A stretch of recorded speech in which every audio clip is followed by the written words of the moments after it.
compañía de teatro. Yo había veces que agarraba las cosas del vestuario y me vestía de princesa. Y pues la mayoría, yo creo como yo, vivíamos muchas fantasías, que queríamos ser la protagonista del teatro fantástico. Entonces yo me subía a la terraza y decía, por dónde entrará mi príncipe azul? Eso me hizo desarrollar más esa fantasía que ya yo tenía por naturaleza, me hizo desarrollarla más. Y todavía, a mis 58 años de edad, me gusta soñar en los príncipes y las princesas.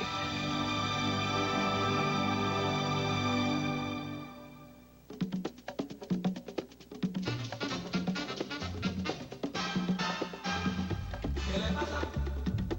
¿Qué le pasa? ¿Qué le pasa, Lupita?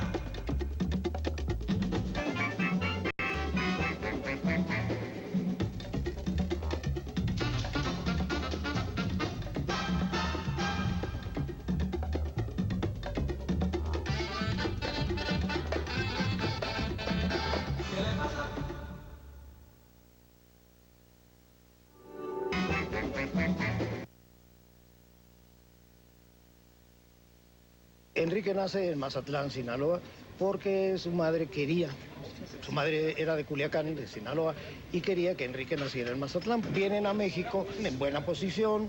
El padre tenía un negocio de fotografía, de revelado y de venta de cámaras fotográficas. Vivieron cerca del Panteón de San Fernando. Él platicaba que de niño jugaba en el Panteón de San Fernando porque uno de sus compañeros de la escuela era hijo del cuidador de San Fernando. Entonces se conocía todas las tumbas. Es más, él platica de esta tumba de Balmori, de este señor Balmori, que era una maestra que se disfrazaba y hacía las famosas balmoreadas. Entonces todo eso lo recuerda él de su infancia. Un buen día, cuando tenía como 7 años, mis papás me llevaron al teatro, no dije papá pipí, no di la lata. Entonces, pues, vieron que era un objeto transportable y me llevaban al teatro cada 8 días. Él desde muy pequeño le gustaba el teatro y organizaba sus compañías de teatro de niños, sus títeres y todo eso. Tenía como un año yendo al teatro cada semana. Cuando vi a María Conesa, sudé, me empalidecí, casi me desmayo, no sé, me causó una impresión tremenda. María Conesa era lo máximo en aquella época. Yo creo que ha sido una de las estrellas, auténticamente estrella, más importante en el género lírico de México. Entonces él muy niño la fue a ver, fíjate, en el teatro principal. Ahí conoció a María Conesa porque su mamá era una admiradora de este género y lo llevaba al teatro. Enrique conoció a María Conesa siendo un niño chiquito de 5 o 6 años y entonces lo llevaba a su mamá y se hizo así como queridísimo para María, porque era un niño que a los 5 o 6 años demuestra admiración y gusto por todo eso, pues es como un estímulo muy grande, una artista ya consagrada como era ella. Enrique se mete desde luego en ese mundo desde muy niño y le fascina a María Conesa, la gatita blanca. Encuentra en ella todas esas cualidades de la picardía, del doble o triple sentido, del estilo y de la manera desfachatada con que se vive en escena la virtud. Fue el niño preferido de María y realmente el inicio de teatro lo inició con María, porque andaba entre bambalinas y cosas de esas. De allí le nació el amor al teatro y luego hizo una gran amistad con María a tal grado que María prácticamente lo adoptó como su hijo. Una persona amiga de mamá se dio cuenta, era amiga o hermana de una amiga de María, le dijo, nos presentaron por teléfono, yo casi muero de la impresión. Y un día me metí del teatro al escenario, nadie sabe cómo, y salí ya íntimo de la señora y se acompañaron toda la vida, ¿no? Una cosa curiosa que él me llegó a comentar es que él debutó en La Verbena de la Paloma con María Conesa y la última obra que hizo María Conesa en teatro pues, de este tipo fue La Verbena de la Paloma, producida por Enrique Alonso, ¿no?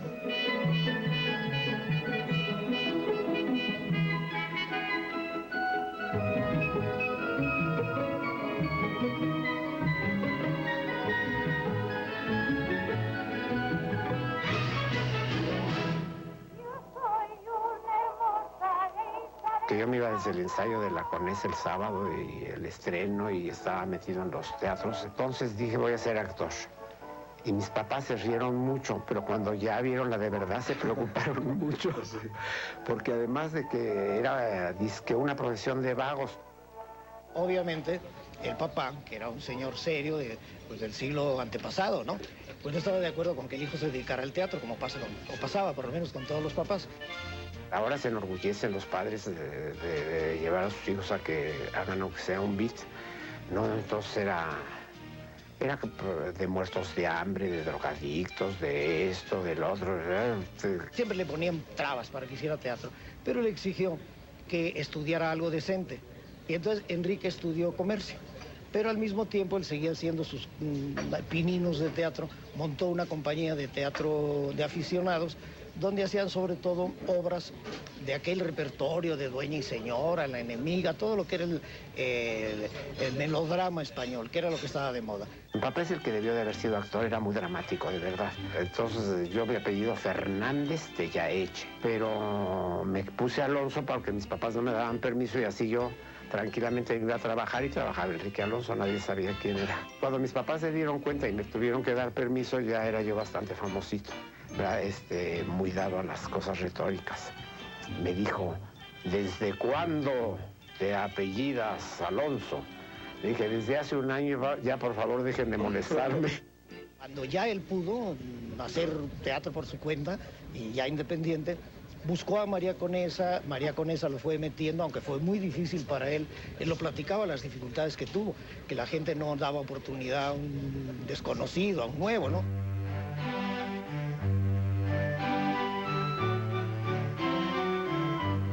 El teatro cuando yo empecé era mucho más bonito que ahora, porque te exigía mucho.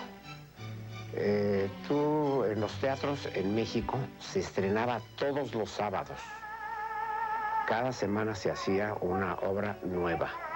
Pero entonces el actor que se sostenía, como eran María Conesa, María Teresa Montoya, la señora Fábregas y todo, se tenían que aprender una obra nueva y eran obras grandísimas cada semana. Enrique conoció a Lupe Ribascacho, a Celia Montalbán, a todas las divas de una época y aprendió viendo teatro que no solo eso le importaba, sino que el gozo de lo retrospectivo le era fundamental. Él en esas compañías, te digo, que tenía de teatro de aficionados, hacía todo este género de melodrama. Entonces un día él se dio cuenta de que había otras gentes, otros actores, que lo hacían muy bien y que él estaba repitiendo. Por ejemplo, una vez lo compararon con Ángel Garaza. Y eso, para él, en vez de un elogio, digamos, me da mucho gusto que me parece que Ángel Garaza es un genio de la comedia, pero yo no quiero ser un Garacita. Cuando eligieron Garacita, él dijo, no hago la obra. Entonces se puso a escribir una obra que era La Princesita Encantada, que fue la primera, La Princesita Encantada. Y convenció a sus actores de que en vez de hacer ese melodrama ya pasado, hicieran algo nuevo y algo muy, muy mexicano. Que también soy pionero del teatro infantil. Entonces, yo he sido así como pionero de muchas cosas. Estrenan La Princesita Encantada y tiene un gran éxito. Entonces se da cuenta de que el teatro infantil era un buen camino. ¿De dónde salió Cachirulo? O sea, ¿cómo se integró él a toda esa literatura ya existente? Y además eran adaptaciones suyas. En esta obra había un paje que se llamaba Cachirulo. Entonces él salía de Cachirulo y luego pone otra obra, no me acuerdo qué obra fue la siguiente, La Cenicienta o algo así. Y entonces sale y lo dice, ¡ay, Cachirulo! Y él sería disfrazado de otra cosa. Entonces dice, bueno, pues voy a hacer Cachirulo. Y de ahí arranca el nombre de Cachirulo, que fue un invento de él para esta Princesita Encantada y que a los niños les encantó, el Cachirulo. Más eran adaptaciones suyas, de historias ya conocidas y de cuentos conocidos. Y esa es otra parte de su talento que se les olvida a la gente, ¿no? O sea, hacer la adaptación de todos estos cuentos de Dickens y de todos estos bien conocidos para todo el mundo, y hacer la adaptación para incluir a su personaje y todo eso, tiene un enorme mérito. Porque él adaptaba, siempre adaptó, ¿eh? El teatro infantil estaba señalado como un grupo de tarados, ¿no? Era género ínfimo, era así lo último. Y él genuinamente inventó un modo de acercarse a la infancia. El mundo de la magia, el mundo del cuento. Enrique Alonso nos regresaba con sus cuentos a nuestra verdadera patria, que es la niñez.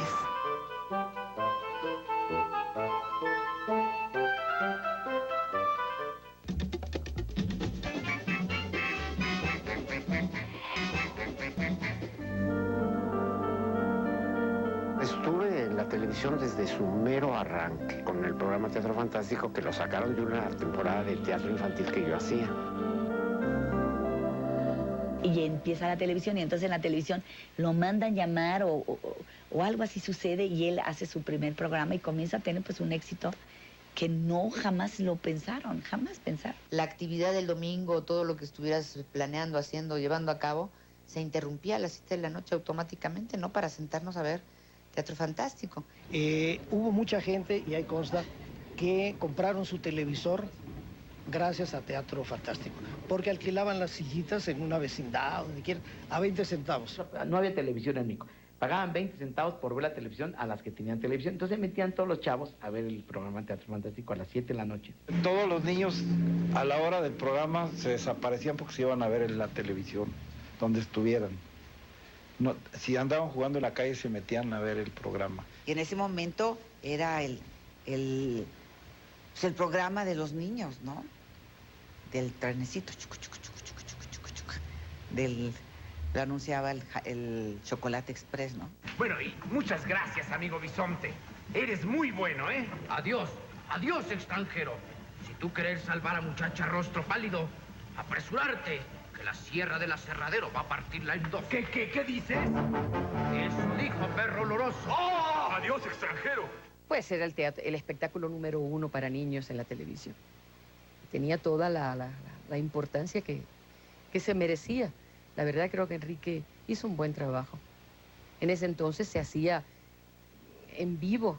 Era de memoria, era en blanco y negro, y había unos giseros que les decían que eran una maravilla, que en un panel negro te empezaban a dibujar una escenografía con una perspectiva, tú lo veías en cámaras y tenía profundidad, tenía lo que tú quieras. Las escenografías pues sí eran pintadas, pero como todas en esa época eran pintadas hacia mano, un poco entre comillas burdas, no eran las cosas de hoy en día que hacen hasta grandes escenografías, no, pues no había, era otra manera. ¿Qué les ha parecido?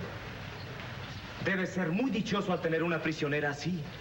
No deberías desaparecerla jamás, sino por el contrario, tenerla siempre frente a ti, como ella es, candorosa, bonita, graciosa.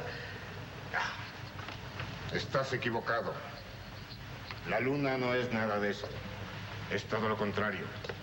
Una niña que siempre está triste y llorosa. No tenían la tecnología de ahora. Los cuentos que hubiera hecho Enrique ahorita, porque ahí se hacían a base de papelito, de masking tape y de panelitos que se movían todos, ¿verdad? Las aspiraciones eran grandes, ¿no? Pero no porque estuvieran mal hechos, sino porque simplemente no había los medios como para efectivamente sacarte a una locación, a un bosque y todo eso. Entonces hacía trucos fantásticos realmente, ¿no? Porque entonces tenía que pasar, por decirte algo, ¿no? No sé, los soldados de alguna historia en el bosque. Y pues claro, eran 2 arbolitos puestos ahí y pues la gente daba vueltas alrededor y hacía como 8 así para que tuvieras mucha gente, si le ponían mucha atención. Y ya con los años dices, ay, qué cachirulazo. Un programa que era Alibaba y los 40 ladrones.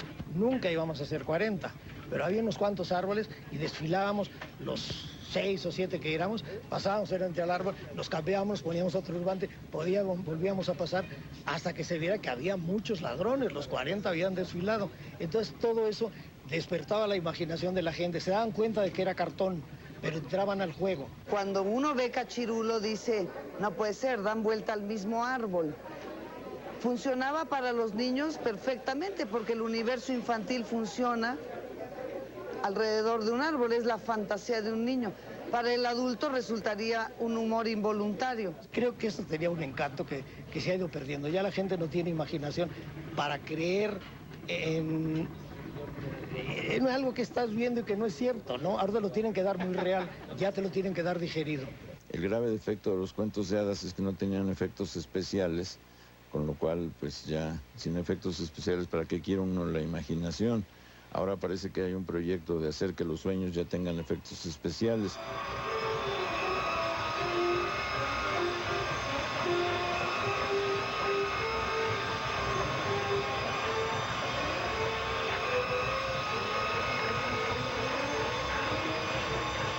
No había estos alardes tecnológicos ahora de escenografía, de poderte salir, de hacerlos en exterior y todo eso. Pero no, que va, al contrario, yo creo que nos echó a volar la imaginación por lo menos a mi generación, absolutamente. Yo sostengo que a varias más. Estamos hablando de políticos, estamos hablando de todo el mundo. Eran chiquitos, eran niños cachirulos que les decían. Porque todos ellos, es lo mismo. Dos generaciones que que gozaron ese teatro infantil, de ese cachirulo y su chocolatote, ¿no? Como el programa tenía éxito, la gente lo veía, tenía un alto rating, vinieron las críticas. Decían que ese tipo de teatro idiotizaba a los niños, que hacía a los niños desvariar, creer que había princesitas, que había hadas. No es cierto, los niños no son tontos. Los niños son muy inteligentes y separan muy bien la fantasía, la imaginación de la realidad.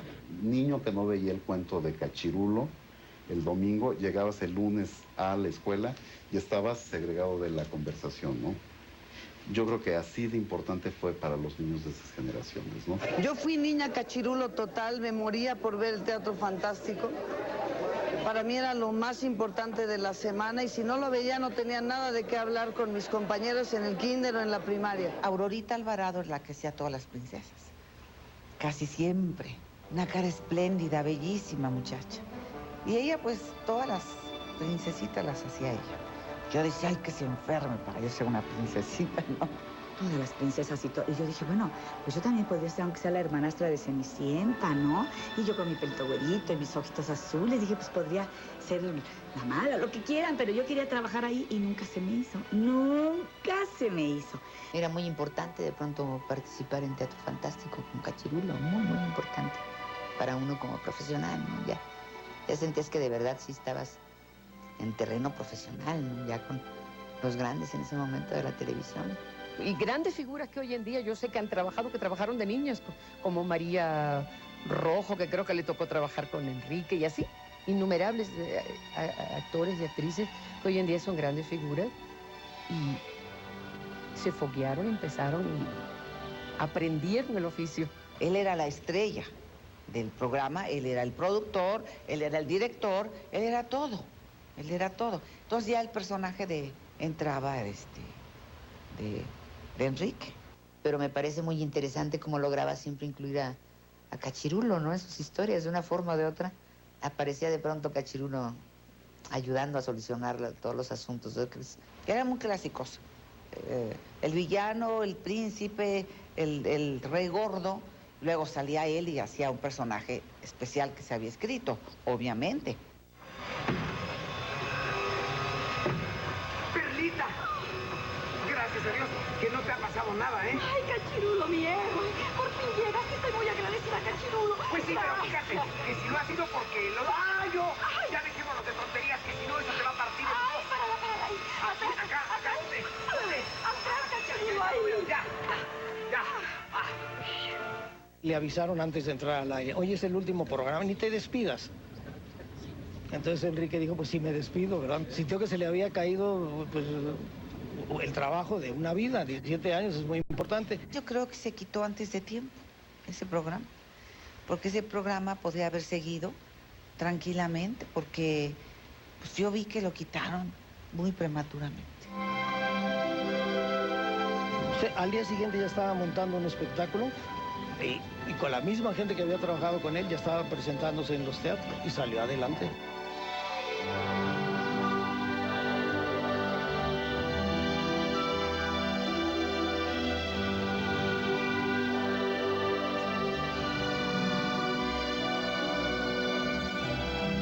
Muchos años después, él decide recuperar el género chico mexicano.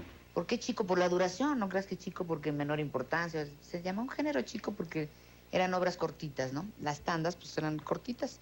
Entonces por eso eran 2 tandas por un boleto.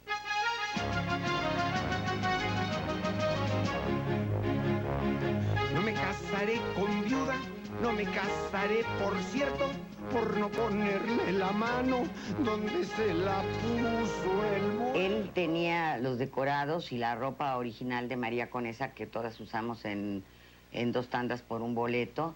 La música, las coreografías se apegaron mucho a lo que realmente eran antes en el teatro de revista. Fue un sueño en realidad, porque lo que se hizo fue una recreación de la época. Se volvió telones, vestuario, todo fue una recreación de la época, una cosa estupenda. Imagínate revivir un género que le dio tanto a este país y a esta sociedad y que de pronto estaba ahí sepultado, ¿no? Olvidado y dejado de la mano de Dios. Y yo pienso que también por el recuperar todo esto para la gente, ¿no? El teatro musical mexicano para los mexicanos. Algo muy de él, ¿no? Fue una nostalgia de muchas gentes que habían conocido toda esa época y de las que empezaron a conocerlo. Y realmente el espectáculo estaba vivo porque teníamos cosas cómico-políticas. Él producía estos espectáculos de su dinero, a veces iba muy bien, a veces no tan bien. A veces los costos artísticos superaban las expectativas de taquilla. Es un género muy caro. Una zarzuela tiene cantantes, bailarines, orquesta, vestuario, 300 gente en escena. Entonces ya no se puede sostener un espectáculo, como está la situación ahorita, no se puede sostener un espectáculo así. Hoy estamos haciendo obras de 7 gentes, de 6 gentes, porque no hay para más. Y finalmente lo invita a la Compañía Nacional de Teatro a recuperar 2 maravillas del teatro mexicano, que fue Chin Chun Chan y Las Musas del País, ¿no? En un programa doble.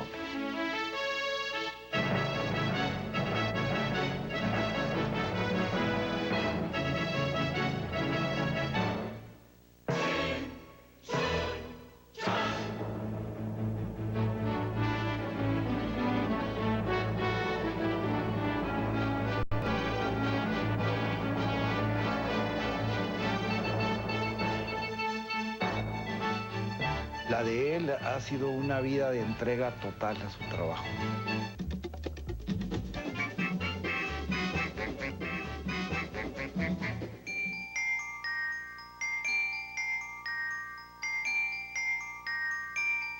Yo creo que su mundo interior sí está lleno de hadas y de duendes y todo eso.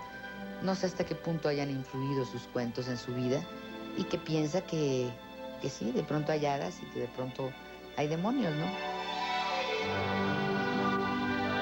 Pues yo creo que Enrique sí cree en eso. Vivió inmerso dentro de un cuento, cuentos maravillosos que él inventaba. Pues siempre hay que creer en cosas bonitas, ¿no? Y yo creo que Enrique fue uno de ellos. Es uno de ellos. Yo creo que todos creemos un poquito en las hadas, en los gnomos, todos tenemos un poquito de niños en el fondo. Y siempre, Enrique sé que es un hombre religioso, él cree en milagros. Él es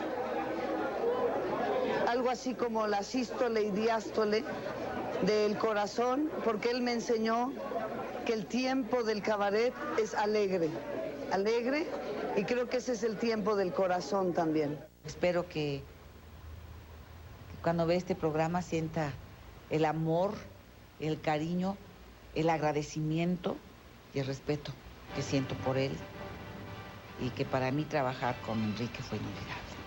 Enrique Alonso queda como un gran suscitador de la imaginación infantil, como un creador de atmósferas, de cuentos de hadas que se modernizaban al ritmo de la interrupción de los comerciales. Queda también como un ser excepcional que ha amado profundamente al teatro y ha obtenido en el teatro el espacio que le importa, la vitalidad que le interesa. Queda como un resucitador y un arqueólogo del gusto por el teatro frívolo. Queda como un cultor de las grandes divas y queda también como un amigo excepcional y como alguien que no ha concebido la vida fuera del seno.